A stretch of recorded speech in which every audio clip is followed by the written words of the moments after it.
बिस्मिल्लाहिर्रहमानिर्रहीम। मैं हूं Mohammad Rizwan, homeopath and clinical psychologist. आज हम एलर्जिक रिनाइटिस यानी हे फीवर के मौजू पर बात करेंगे। हे फीवर मशहूर एक बीमारी है जिसको हो जाए और वो मरीज़ बेचारा बहुत एक मजलूमियत की ज़िंदगी गुजारता है।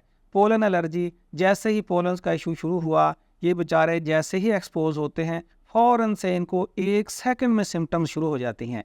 इसके साथ साथ बाज़ दफ़ा ये जो है कॉमन कोल्ड भी होती है। कॉमन कोल्ड और इसकी सिम्टम सेम होती हैं, लेकिन कॉमन कोल्ड से एक्सपोज होने के 2 से 3 दिन बाद मरीज़ को अलामत आती हैं। और अगर मरीज़ एलर्जिक रिनाइटिस का है तो जैसे ही इस इशू से एक्सपोज होता है, एलर्जन से एक्सपोज हुआ, फ़ौरन से उसकी आँखों में जलन शुरू हो जाएगी, आँखें लाल हो जाएंगी, नाक से पानी बहना शुरू हो जाएगा और इतना पानी बहेगा कि मरीज़ बिल्कुल परेशान हो जाएगा।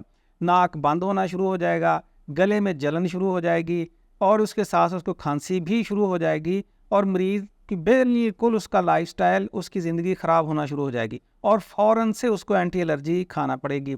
ये मरीज़ ताहियात जो है एलर्जिक रिनाइटिस के दौरान मुख्तलिफ स्टीरॉयड दवाइयाँ और एंटी एलर्जी दवाइयाँ खाते रहते हैं। होता क्या है, जैसे ही पोलन का मौसम शुरू हुआ, पोलन का एलर्जन एनवायरनमेंट में आया, जैसे ही नाक के करीब गया या इंसान ने सूंघा तो फ़ौरन से हिस्टामीन उसके ब्लड में रिलीज़ हो जाता है और हिस्टामीन जैसे ही रिलीज़ होता है तो ये सारी अलामात, आँखों के गिर्द सर्कल, पानी, नाक का बंद होना और छींकें मरीज़ की फ़ौरन से शुरू हो जाएंगी और वो अपनी कोई जो है मामलाती ज़िंदगी उस वक्त वो चला नहीं सकता। दवाई खाएगा, इस अटैक से जब बाहर निकलेगा तो कहीं कोई अपना काम कर सकता है।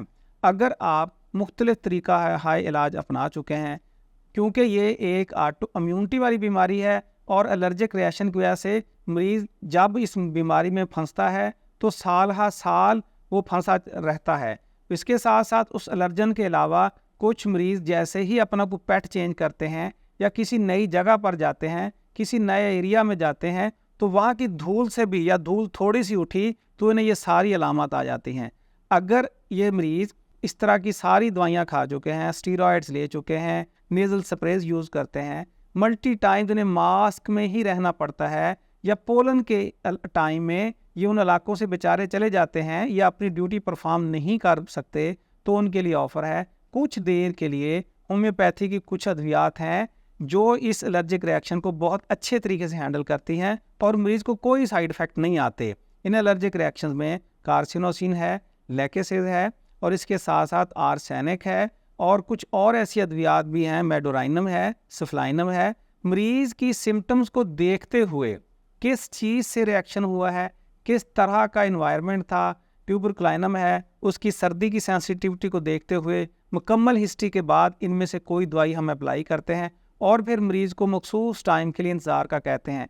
इन दवाइयों के खाने से इसके अलावा मरीज़ की हिस्ट्री के मुताबिक कुछ और अद्वियात भी हैं। याद रखिए, होम्योपैथी में कोई ऐसी दवाई नहीं होती जो फ़िक्स किसी बीमारी के लिए है।